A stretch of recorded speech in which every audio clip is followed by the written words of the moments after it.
सभी लर्नर्स का आज के इस खास सेशन में बहुत बहुत स्वागत है।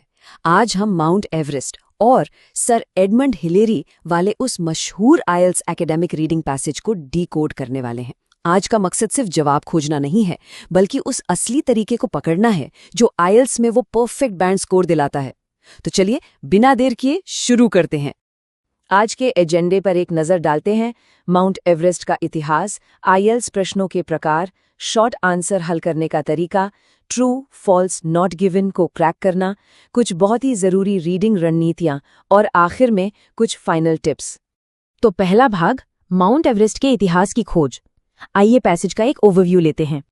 ये पैसेज दुनिया के सबसे ऊंचे पहाड़ की कहानी बड़े ही दिलचस्प तरीके से बताता है। शुरुआत होती है 1852 से, जब इसे सबसे ऊंचा पर्वत घोषित किया गया। फिर आता है 1924, जब जॉर्ज मैलरी और एंड्रू अर्विन रहस्यमयी तरीके से गायब हो गए।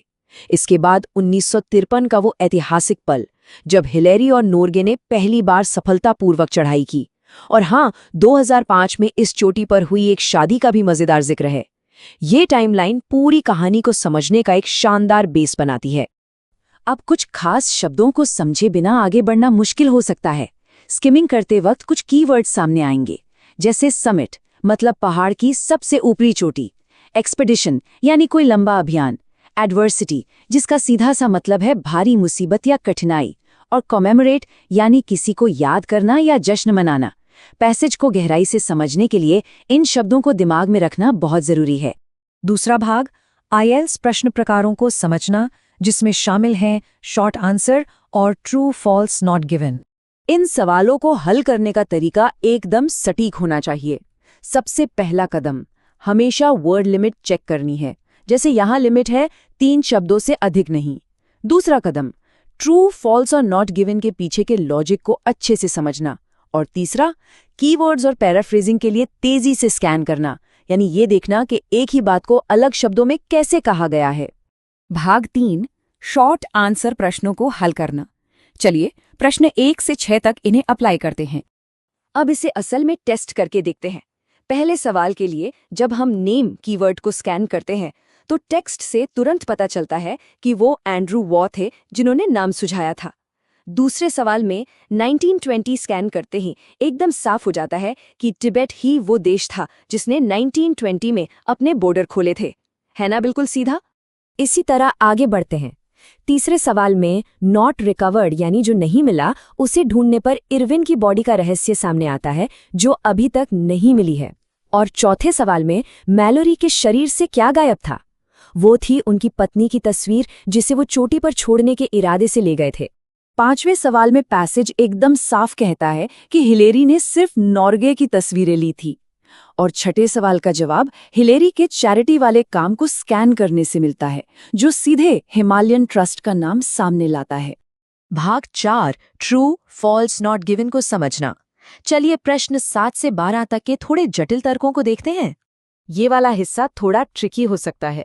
7वां सवाल कहता है कि मृत्यु दर 1990 से लगातार घटी है, लेकिन पैसेज में साफ लिखा है कि 1996 में एक बहुत बड़ा और जानलेवा उछाल आया था।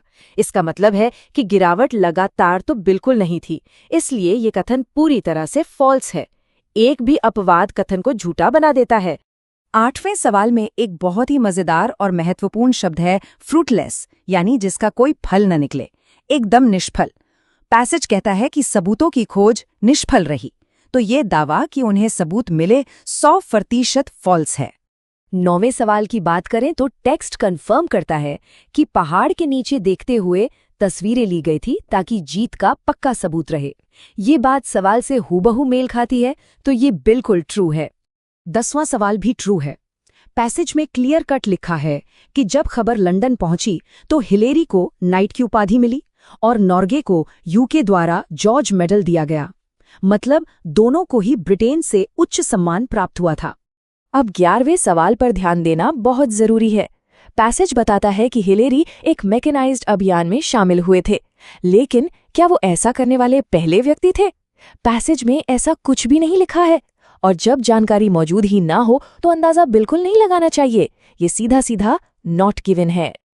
आखिर में 12वां सवाल ये फॉल्स है, क्योंकि पैसेज में खास तौर पर बताया गया है कि हिलेरी की मौत बहुत बाद में न्यूजीलैंड में हार्ट अटैक से हुई थी। इसका काठमांडू में गिरने वाली घटना से सीधा कोई लेना देना नहीं था। घटनाएं अलग-अलग समय और कारणों से जुड़ी हैं। भाग 5 आवश्यक आईएल्स रीडिंग रणनीतियां। किसी भी पैसेज में महारत हासिल करने के लिए कुछ टिप्स। इन सवालों को जीतने के बाद कुछ गोल्डन रूल्स हमेशा याद रखने हैं।